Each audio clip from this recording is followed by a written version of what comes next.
single father disguised himself as a gardener until he had to save his children from his own ex-wife. The pruning shears trembled in Michael Harrington's hands as he watched through the kitchen window.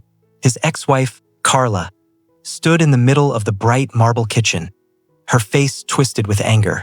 "Stupid girl," she hissed, shoving 8-year-old Emma against the counter hard enough to make her flinch. "How many times do I have to tell you? The table is set before breakfast, not after." Emma's small hands clutched her arm where she'd hit the edge. Her big brown eyes shimmered with tears she tried to hold back. Behind her, 4-year-old Noah sat on the floor beside his toy blocks, watching in silent confusion. "Don't just stand there," Carla snapped at him. "Pick that up. Both of you are the same, lazy and spoiled. Your father works like a madman to keep this house, and you can't even do one simple thing right." Outside, crouched behind the flower beds, Michael forced himself to breathe. For 2 weeks, he had been living in his own mansion, disguised as the gardener. 2 long weeks pretending to be a stranger in the house he'd built for his children. 2 weeks since he'd told Carla he was leaving town for a month-long business trip. A story supported by an actor he'd hired to take his phone calls and pretend to be him. "If you disobey me again, you'll go to bed without dinner," Carla said sharply. "Do you understand?" Emma nodded, eyes down. "Good. Maybe hunger will teach you manners." Carla stormed out of the kitchen, heels clicking against the tile. She nearly collided with Michael, who was trimming hedges just outside the glass door. "Watch where you're going," she snapped. "Can't you see I'm walking here?" "I'm sorry, ma'am," Michael said quietly, lowering his head. She eyed him from his worn boots to his faded denim shirt. "People like you always think you can do whatever you want. I hope Maria isn't paying you much for this pathetic job. Look at these hedges, crooked. I'll fix them right away, ma'am."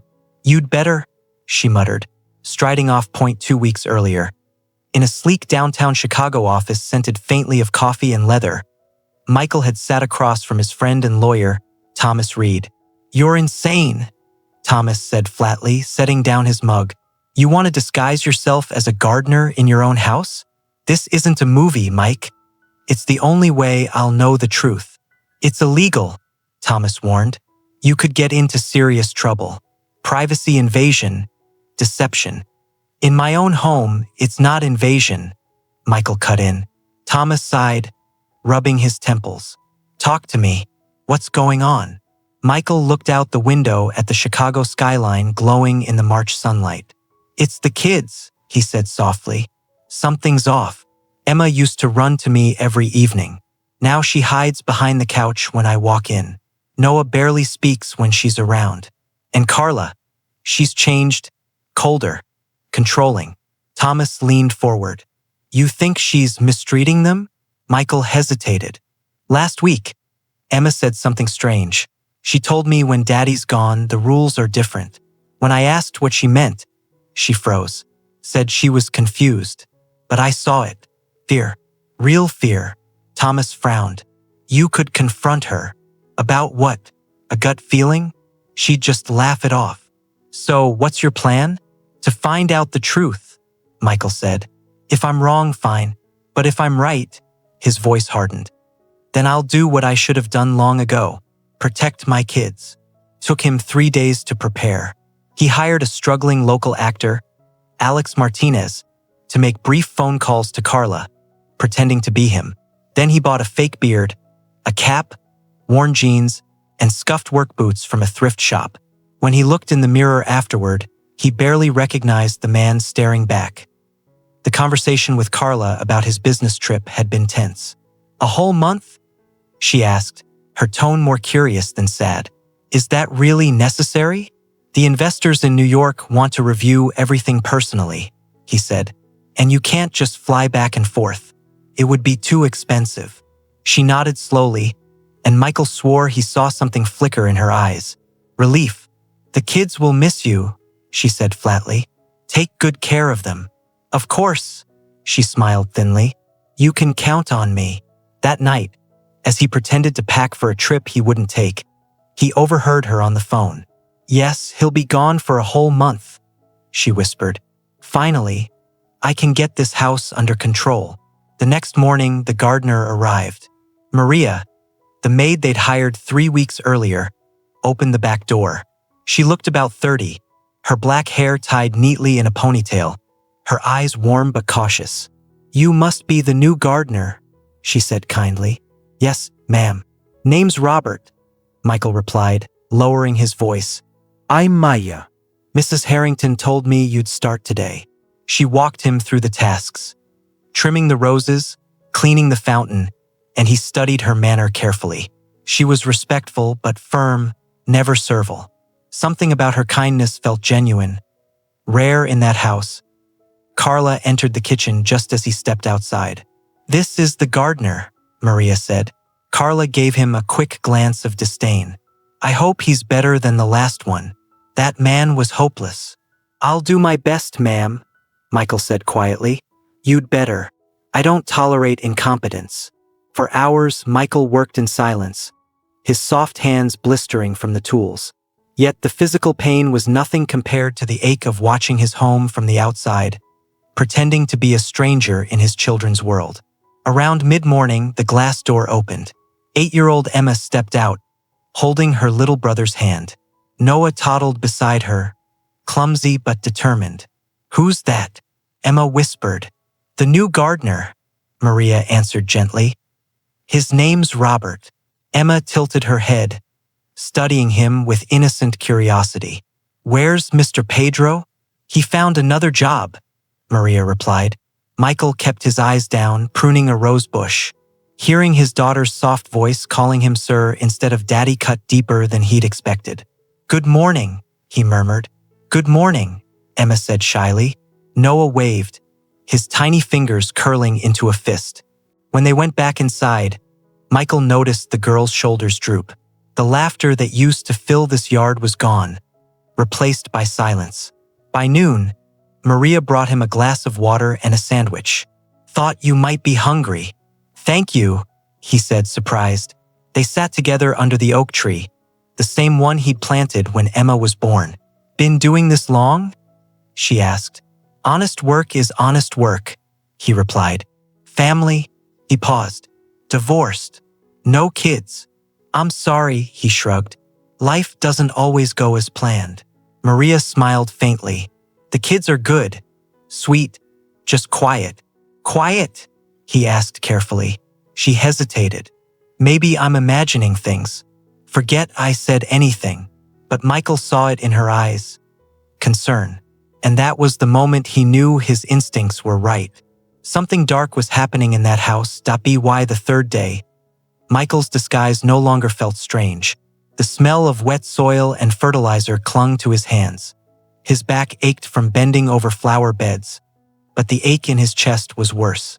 The helplessness of watching his children live in quiet fear. Late that afternoon, Emma and Noah came home from school and daycare. Carla met them in the kitchen. Michael, pruning the hedges just beyond the window, could hear every word. "How was your day?" Carla asked, her voice deceptively sweet. "Good," Emma answered softly. "Good what?" Emma blinked. "Good, ma'am." "Try again." Emma's lips trembled. "Good, Mrs. Harrington. That's better. Now, take your brother upstairs and make sure he doesn't touch anything." "Yes, Mrs. Harrington." Michael froze. His children had never spoken like that. They used to call everyone by name, even the staff. Carla had turned them into strangers. An hour later, Noah's faint cries echoed through the hall. Michael looked up from the bushes just in time to see the boy toddle out of the kitchen, holding his little stuffed elephant. Carla appeared seconds later, her tone sharp and cold. "What did I tell you about dragging that filthy toy around the house?" she snapped, snatching it from his hands. Noah whimpered, reaching for it. "It's dirty. You're not a baby anymore." She tossed it into the trash can. Noah began to sob uncontrollably. Michael's knuckles whitened around the pruning shears. His son was barely 4 years old. He still slept hugging that elephant every night since the divorce. Carla knew that, but she didn't care. Maria entered quietly, holding a dish towel. "Mrs. Harrington," she said softly, "I can wash the toy if you'd like." It's easy to clean. Carla turned, eyes narrowing. Did I ask for your opinion? No, ma'am, Maria said carefully. Then stay out of it. You're the help, not the mother. Maria lowered her gaze. Yes, ma'am. When Carla turned away, Maria crouched beside Noah, whispering something Michael couldn't hear. The boy's crying slowed as she gently wiped his face. Michael felt a mix of anger and gratitude. Someone was trying to protect his children quietly, bravely under that roof. That night, in the small motel room where he was staying under his false name, Michael peeled off the fake beard and stared at his reflection. The adhesive left red marks on his skin. But what truly burned was what he'd seen. He pulled out his phone and scrolled through old photos. Emma's first dance recital, Noah's 4th birthday. Both kids smiling wide, cheeks sticky with frosting. Now their smiles were gone. His phone buzzed. Carla calling. He let it ring twice before answering. Hi, sweetheart, she purred. How are those meetings going? Long days, he said. We're making progress. Good. Everything's perfect here. The kids are finally learning discipline. Discipline? They're quiet, respectful. You'd be proud. He could hear the satisfaction in her voice, the sound of control disguised as order. Glad to hear it, he said evenly. When you get back, you'll see they're changing for the better. Better, he repeated softly. Right? After she hung up, Michael sat on the edge of the bed in silence. Changing? She'd said. For the better? No, he thought. They're breaking. The next morning, before dawn, he returned to the mansion. As he crossed the back lawn, he heard raised voices upstairs. Carla's sharp and angry, and Emma's trembling. He crept beneath the window of Emma's room. The curtains were open just enough to see inside. Carla stood over the child's bed, the comforter yanked halfway off. This bed looks like a mess. I tried. Emma whispered. Try again. Emma struggled to pull the heavy blanket tight across the mattress, her little hands fumbling with the corners. Not like that, Carla barked. You're useless if you can't even make a bed. Tears spilled silently down Emma's cheeks, but she didn't stop until it was perfect. That's better. Next time, do it right the first time. As Carla left, Noah toddled in clutching his blanket. Emma knelt, hugging her brother tightly. It's okay, she whispered, her voice barely audible. It's okay. Michael pressed his forehead against the wall, shaking. Every instinct screamed to burst in and stop it. But he couldn't, not yet. Not until he had proof.at breakfast.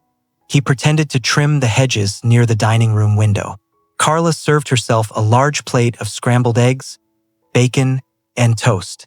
She gave Emma half that, and Noah just a small cup of milk and a single slice of bread. That's enough, she said curtly. Can I have Eve a little more? Emma asked timidly. I'm still hungry. Carla slammed her fork down. Do you want to get fat? Is that what you want? Children who overeat embarrass their parents. Emma shrank back in her chair. No, ma'am. Then eat what I gave you. Maria appeared quietly at the door. Mrs. Harrington, I can prepare something extra for the little one. He's only 4. Carla turned sharply. Are you questioning how I feed my children? No, of course not, Maria said quickly. Good. Because if you want to keep this job, you'll remember your place.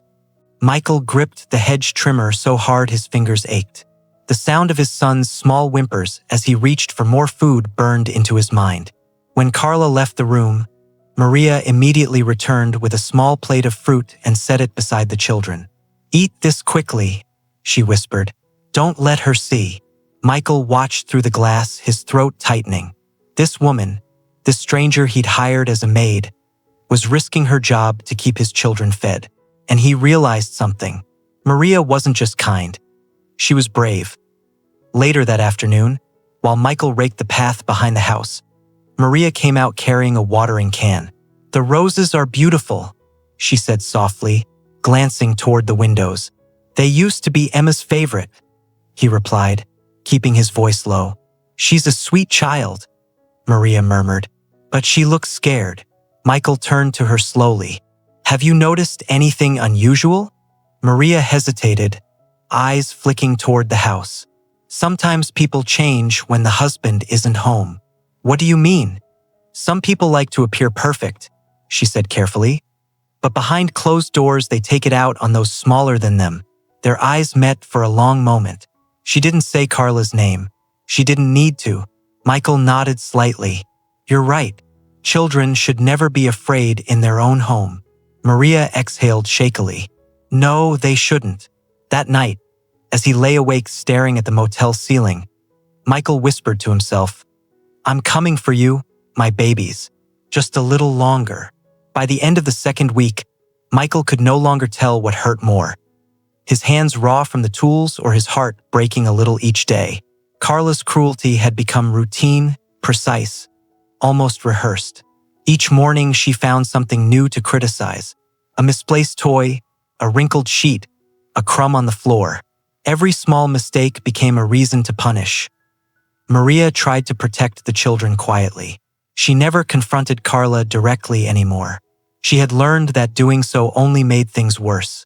Instead, she created small moments of mercy, hiding extra snacks for Noah behind the pantry door, slipping a soft blanket onto Emma's bed after Carla ordered her to sleep without one as punishment. Michael saw it all from his corner of the garden.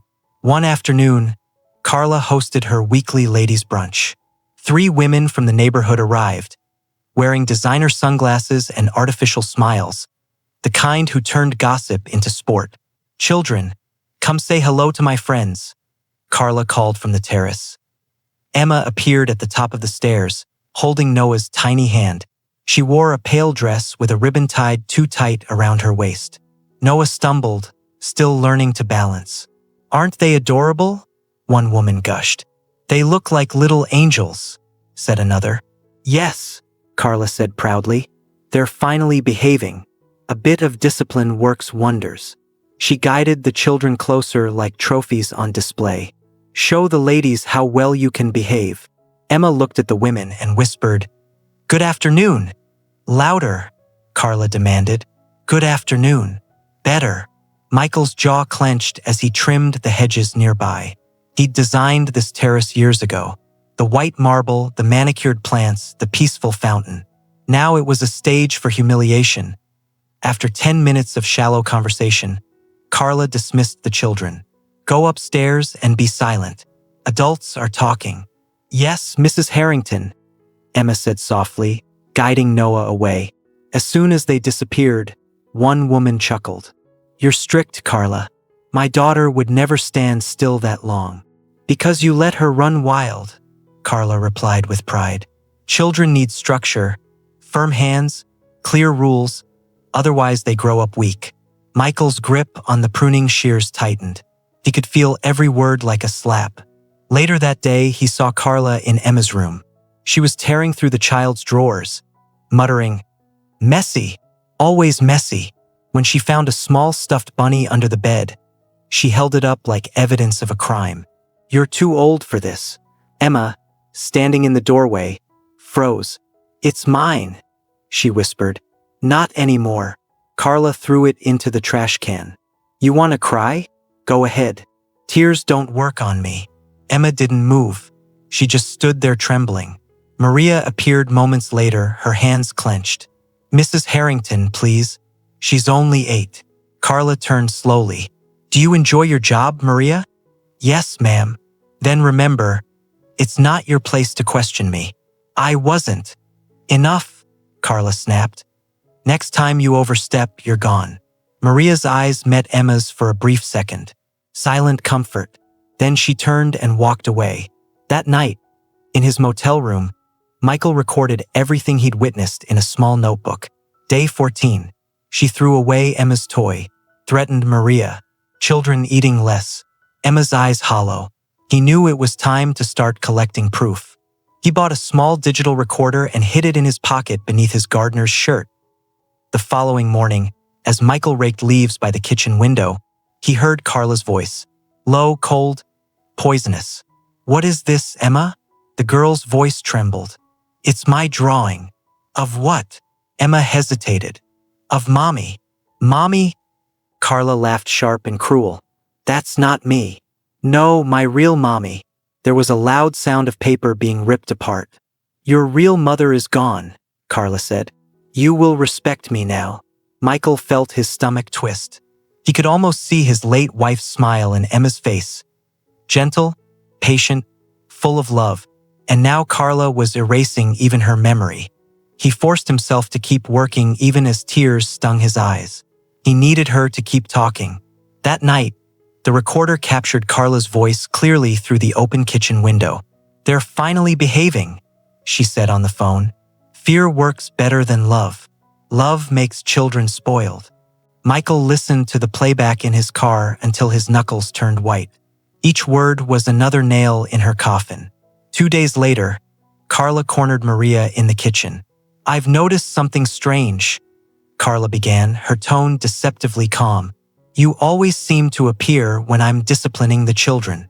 Maria froze mid-motion, holding a dish towel. I'm just trying to keep the house running smoothly, ma'am. Are you? Carla stepped closer. Or are you trying to interfere with my parenting? Never, Maria said quietly. I only want what's best for the kids. What's best, Carla said, leaning close, is for you to remember who pays your salary. Maria swallowed. Yes, ma'am. Good. Because if I even suspect you're turning my stepchildren against me, I'll make sure you never work in this city again. She walked away, heels echoing against the tile. Michael had heard everything from the garden, his pulse pounding in his ears. The way Maria held her tears back, standing her ground even under threat, filled him with both rage and admiration at a tea lunch. She brought him his usual sandwich and water, but her smile was gone. They sat under the oak tree in silence for a while before she spoke. Can I tell you something personal? She asked. Of course, he said. I once worked in a house where the father was cruel, she whispered. He yelled at his son for every little thing. I kept quiet because I needed the job.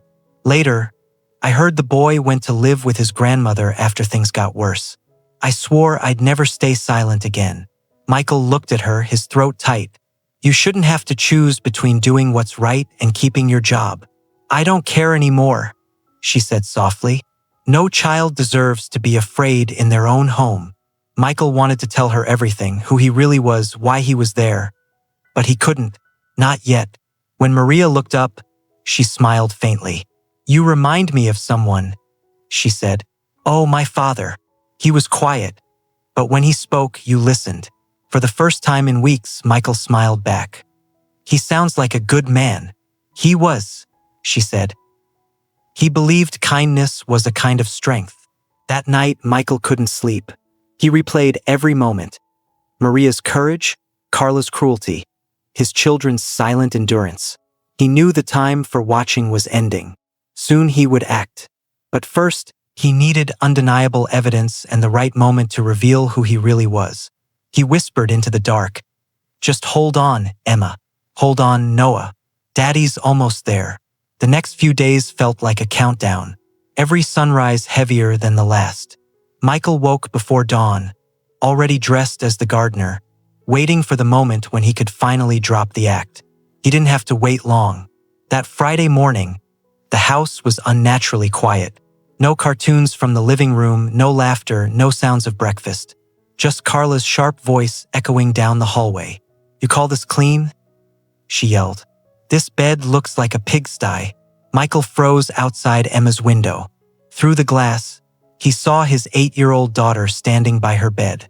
Sheets pulled tight but not perfect. I tried, Mrs. Harrington, Emma said, voice trembling. Try harder. You're 8, not stupid. Carla yanked the blanket off and threw it to the floor. Do it again. Emma's small hands shook as she tucked each corner. Noah watched from the doorway, clutching his blanket. When Carla turned on him, he whimpered. What are you staring at? Go downstairs before you end up next. Michael gripped the window frame until his knuckles went white. Every fiber of him screamed to rush in, but he forced himself to stay still. He needed her to show her true face in front of someone else.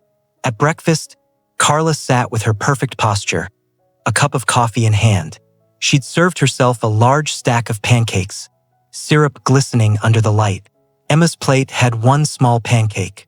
Noah's just a half. That's enough, she said coldly. You don't need more. Noah tried to reach for the syrup and she slapped his hand. The sound was soft but devastating.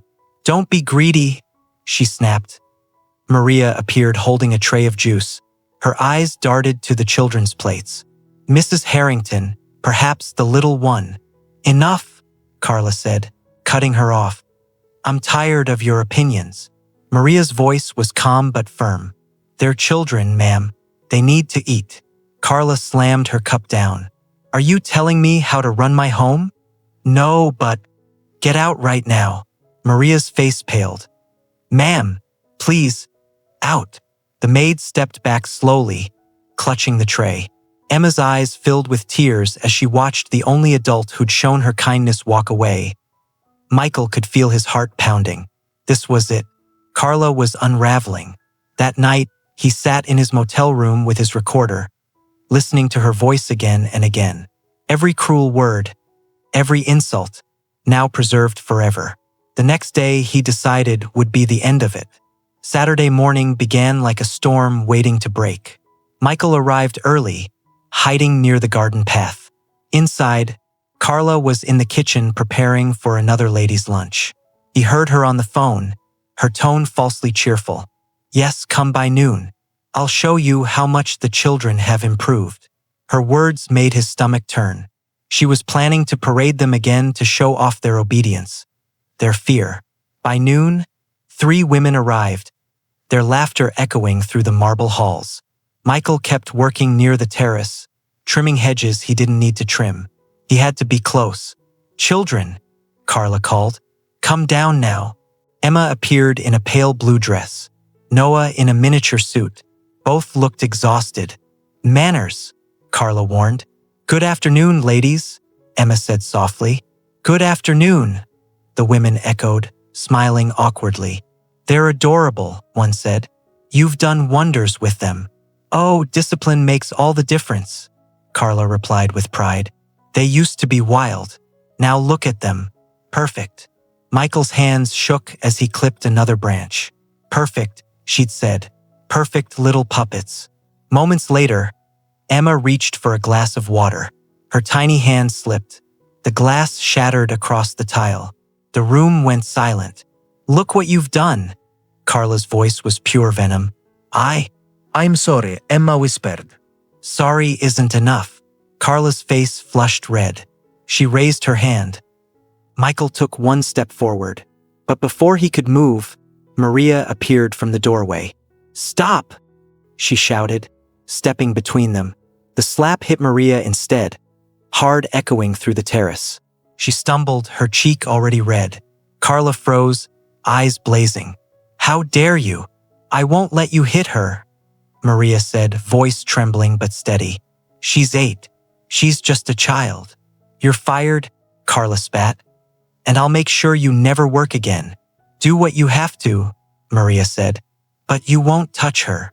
The 3 guests stood frozen, unsure whether to intervene or run. Michael's heart thundered in his chest. It was time. He dropped the shears and stepped forward. That's enough. Everyone turned. Carla's fury twisted into disgust. And you? What are you doing here? Get back to work. Michael straightened. His voice was calm, deadly calm. I said, that's enough. Something in his tone made the women glance at each other nervously.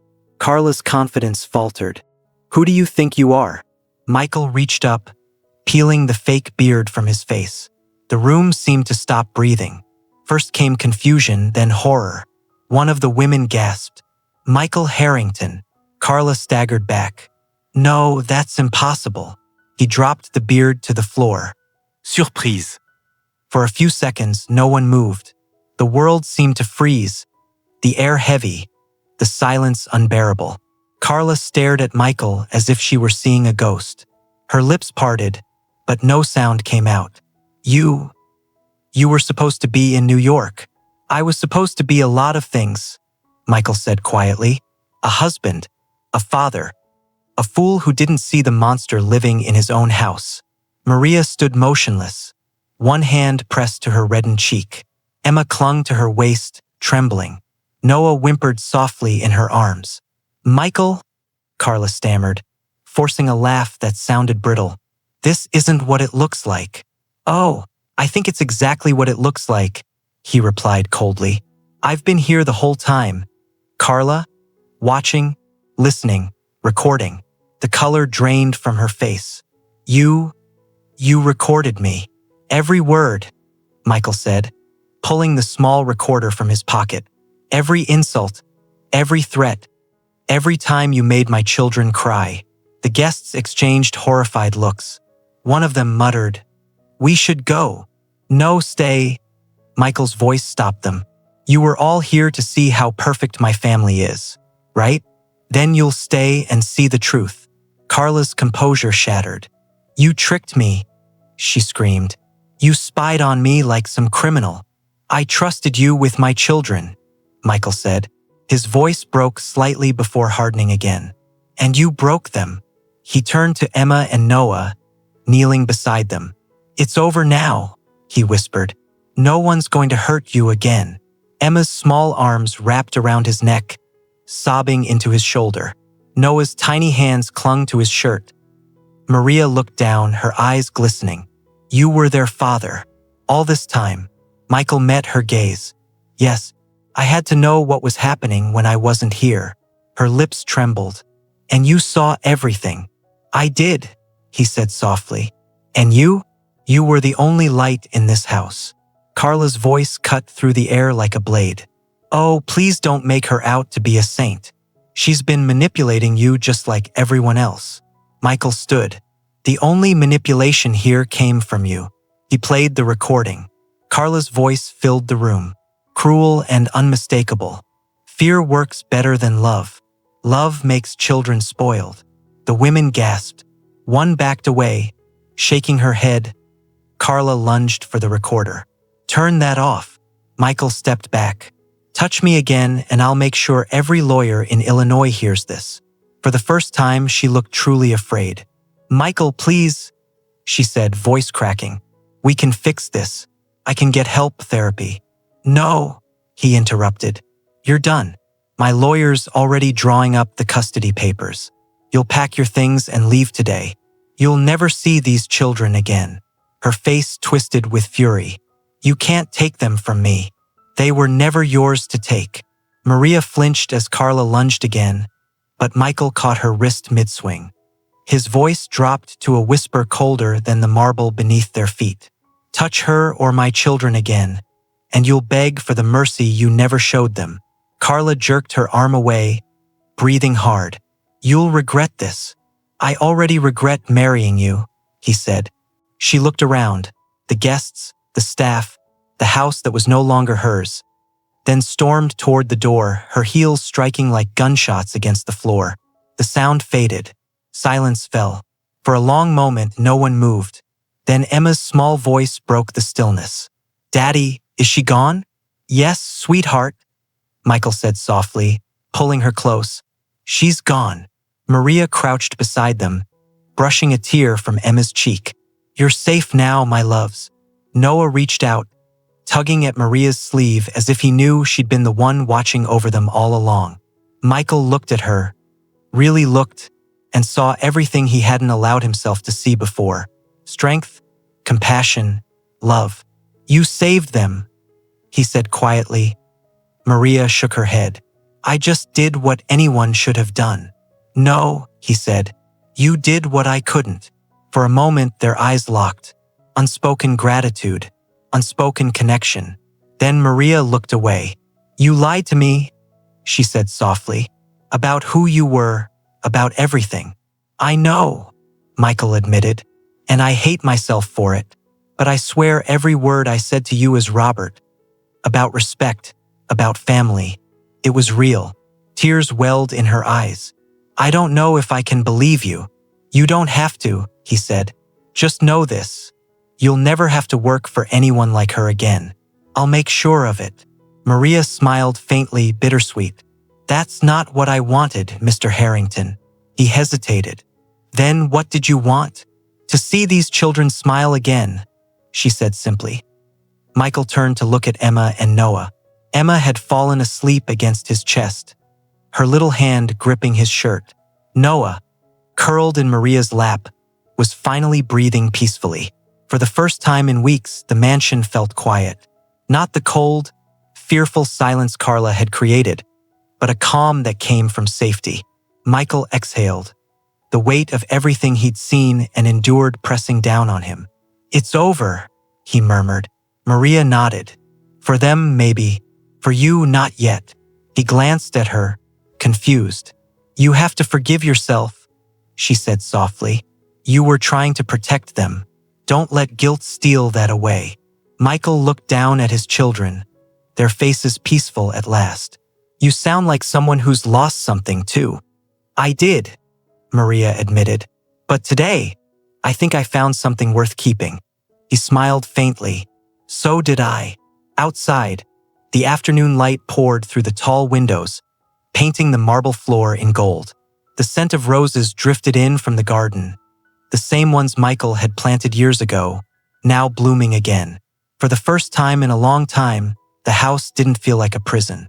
It felt like home. If the story touched your heart, don't forget to subscribe to the channel, like this video, and comment below where you're watching from. What did you think of Michael's bravery and Maria's courage? Share your thoughts. We read every comment. Hit the bell for more emotional stories like this one. See you in the next video.